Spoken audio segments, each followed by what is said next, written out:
All right. So a few years ago, I had a little encounter with a fox that unfortunately had rabies. Now, I've contemplated on whether or not to tell this story in the first place, because I probably handled it in the worst way possible. But I figure at the very least, maybe this could be like some sort of a learning experience for all of you guys. You know, things to do, or rather things not to do, when confronted by a wild rabid animal. Now, this whole ordeal started on one early afternoon. I'm sitting in my living room working on a cartoon that, well, ironically, was about me getting rid of a bat that flew in the house with my giant pool net, when all of a sudden, one of our kids comes up to me, and they're like, "Hey, I think there's like a Wolverine outside on our pool cover." And at first I'm like, Wolverine? How do you even know what a Wolverine looks like in the first place? I don't even know what the hell a Wolverine looks like, for Christ's sake. So I go over the window, and instead of seeing this so-called Wolverine, I see a fox. And it's a very, very sick, deranged-looking fox. Now, it's worth mentioning that we have a bunch of woods behind our house. So seeing a fox is not very uncommon. In fact, sometimes we hear their out there all night long. And if you've never heard what a fox sounds like, well, they don't really bark or howl or do any of those noises. Instead, they scream like a woman being murdered.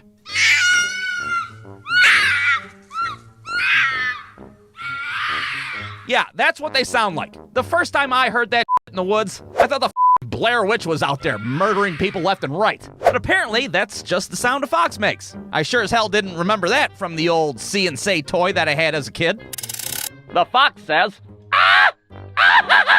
So I'm looking at this fox, and I'm no veterinarian, but this thing clearly has rabies. It's tweaking out pretty severely. It's got the old cappuccino foam around its mouth and that thing's either got rabies or somebody buried it in the pet cemetery, and it's come back to life to murder us all. Either way, it's a situation that now I have to deal with.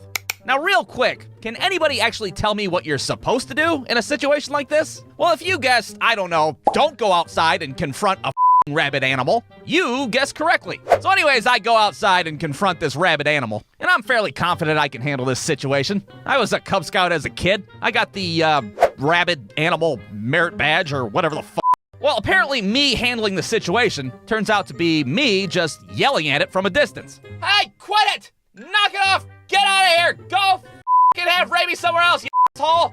And you know, that did not help at all. In fact, it just kind of it off a little bit more. Now it's doing that murderous banshee scream directly at me. And to make matters worse, now our 120-pound Rottweiler can see this thing through the window, and he starts losing his shit. Oh boy, is that my new best friend out there? Oh man, I don't know if I want to lick it or if I want to fuck it first. So I get my wife on the phone, who's driving in her car at the time, and I'm just like, "Hey, there's a zombie fox on our pool cover, and I believe it has a ton of rabies." "A zombie fox with rabies? Well, what the hell are you calling me for? Go and shoot it with a rifle." "Oh, all right then. That's a good idea. I'll call you back." Boop. So I go and grab my .22 caliber rifle that, thankfully I bought just a few weeks prior. I head back outside, and I'm confident that I'm about to Lee Harvey Oswald this rabid fox. But that's when it dawns on me that this fox is indeed standing on top of our pool cover. If I shoot and miss, well, I'm probably gonna up our pool like 6 different ways this Sunday. So quickly, I change up the game plan. I call my wife back up, and I'm like, "Hey, I'm afraid I'm gonna up the pool 6 ways to Sunday if I shoot at it. So instead, I'm just gonna charge at it with this hockey stick and hope for the best. What do you think?" "I think that fox is gonna you up 6 ways to Sunday. That's what I think. Look, I'm just gonna call animal control and have them deal with it, okay?"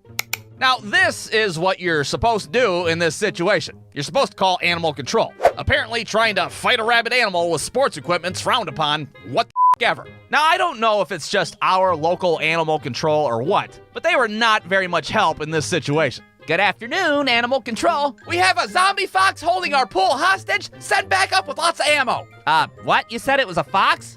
We don't deal with any wild animals. We just deal with, like, stray cats and dogs." Now, this was pretty perplexing because, well, they're called animal control after all. Here we are with an animal that desperately needs to be controlled. You're not gonna come out and fucking help us? No, instead they give us a phone number to a man named Carl, who apparently, like, moonlights as, like, a rabid animal specialist, apparently. I don't know if this guy was, like, just a redneck with a harpoon gun or some shit.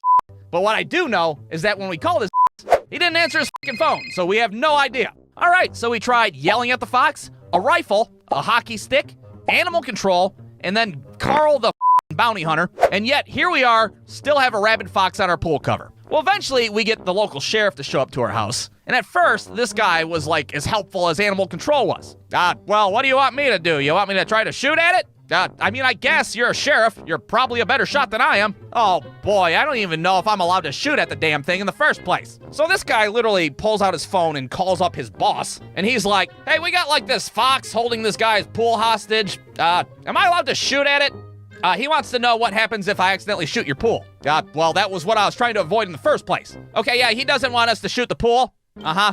All right then, bye-bye. Boop. Yeah, he doesn't want me to shoot at it on account that I might your pool up 6 different ways to Sunday. All right, so clearly we have to get this guy fox off of the pool before anything else can happen. Well, of course, to me, this sounds like a perfect job for my big 12-foot-long pool net.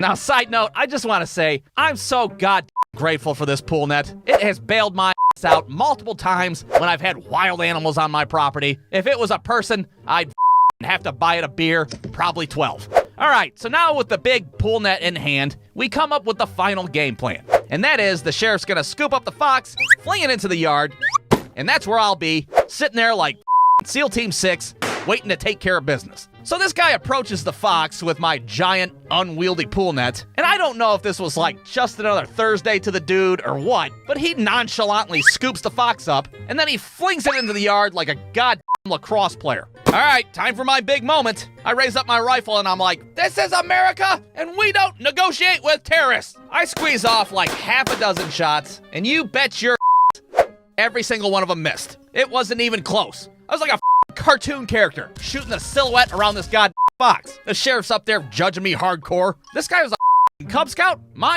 told he was. Look, in my defense, I didn't sight in the scope, all right? I told you guys I just got the damn rifle. Thankfully, the gunshots did scare the fox out back into the woods, and that completed our whole little saga of all this nightmare bull.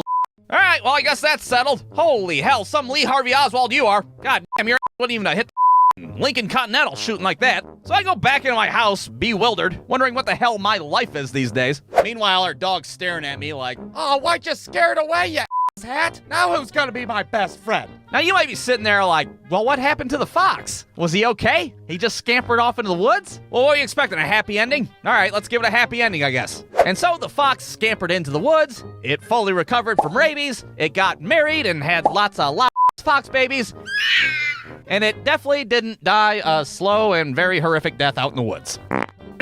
Anyways, the moral of the story is, don't approach an animal that's got rabies. Stay inside, go call animal control, or at the very least, maybe a hillbilly with a harpoon gun. Maybe you're lucky and yours has like a pager or something, and let the professionals deal with it, because rabies is a very way to die. The end.